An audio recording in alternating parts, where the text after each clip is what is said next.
But I was saying that you needed a counterpoise in the persons of the slaves to the enmity that would exist at the South after the rebellion is put down.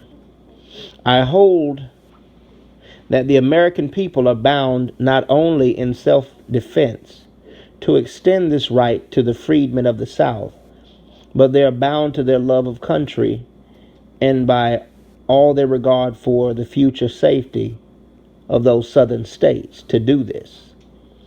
To do it as a measure essentially to the preservation of peace there. But I do not dwell upon this. I put it to the American sense of honor. The honor of a nation, the honor of a nation is an important thing. It is said in the scriptures, what doth it profit a man if he gain the whole world and lose his own soul? It may be said also, what doth it profit a nation to gain the whole world but lose its honor?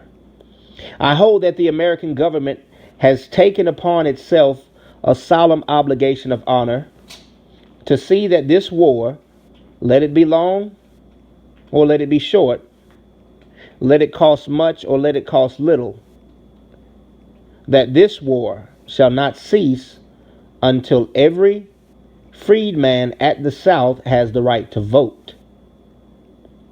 It has bound itself to it.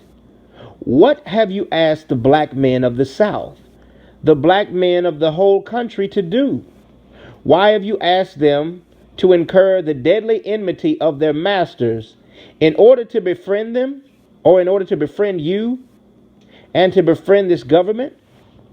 You've asked us to call down not only upon ourselves, but upon our children's children, the deadly hate of the entire Southern people. You have called upon us to turn our backs upon our masters, to abandon their cause and espouse yours, to turn against the South and in favor of the North, to shoot down the Confederacy and uphold the flag, the American flag. You have called upon us to expose ourselves to all the subtle machinations of their malignity for all time. And now, what do you propose to do when you come to make peace? To reward your enemies and trample in the dust of your friends? Do you intend to sacrifice the very men who have come to the rescue of your banner in the South and incurred the lasting displeasure of their masters thereby? Do you intend to sacrifice them and reward your enemies? Do you mean to give your enemies the right to vote and take it away from your friends? Is that wise policy? Is that honorable? Could American honor withstand such a blow? I do not believe you will do it. I think you will see to it that we have the right to vote. There is something, too, mean in the looking upon the Negro. There is something too mean.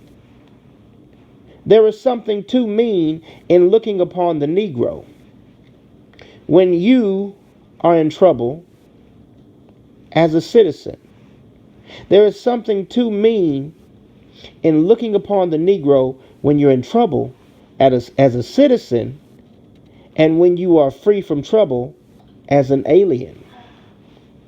When this nation was in trouble in its early struggles, it looked upon the Negro as a citizen. In 1776, he was a citizen. At the time of the formation of the Constitution, the Negro had the right to vote in 11 states out of the 13. In 1776, he was a citizen. At the time of the formation of the Constitution, the Negro had the right to vote in 11 states out of the 13. In your trouble, you have made us citizens. In 1812, General Jackson addressed us as citizens, fellow citizens. He wanted us to fight. We were citizens then. And now, when you come to frame a conscription bill, the Negro is a citizen again. He has been a citizen just 3 times in the history of this government, and it has always been in time of trouble. In time of trouble, we are citizens. Shall we be citizens in war and aliens in peace? Would that be just? I ask my friends who are apologizing for not insisting upon this right, where can the black man look in this country for the assertion of this right if he may not look to the Massachusetts Anti-Slavery Society?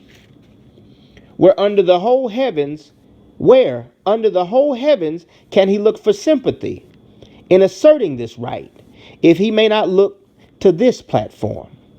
Have you lifted us up to a certain height to see that we are men, and then are any disposed to leave us there without seeing that we are put in possession of all our rights? We look naturally upon this platform for the assertion of all our rights, and for this one especially. I understand the anti-slavery societies of this country to be based on 2 principles. First, the freedom of the blacks of this country, and second, the elevation of them. Let me not be misunderstood here. I am not asking for sympathy at the hands of the abolitionists, sympathy at the hands of any. I think the American people are disposed often to be generous rather than just. I look over this country at the present time and I see educational societies, sanitary commissions, freedmen associations, and the like. All very good. But in regard to the colored people, there is always more that is benevolent, I perceive, than just, manifested towards us. What I ask for the Negro is not benevolence, not pity, not sympathy, but simply justice. The American people have always been anxious to know what they shall do with us. General Banks was distressed with solitude as to what he should do with the Negro. Everybody has asked the question, Everybody has asked the question, and they learned to ask it early of the abolitionists. What shall we do with the Negro? I've had but one answer from the beginning. Do nothing with us. Your doing with us has already played the mischief with us. Do nothing with us. If the apples will not remain on the tree of their own strength, if they are worm-eaten at the core, if they are early ripe and disposed to fall, let them fall. I am not tying or fastening them on the tree in any way except by nature's plan. If they will not stay there, let them fall. If the Negro cannot stand on his own legs, let him fall also. All I ask is give him a chance to stand on his own legs. Let him alone. If you see him on his way to school, leave him alone. Don't disturb him. If you see him going to the dinner table at a hotel, let him go. If you see him going to the ballot box, let him alone. Don't disturb him. If you see him going into a workshop, just let him alone. Your interference is doing him a positive injury.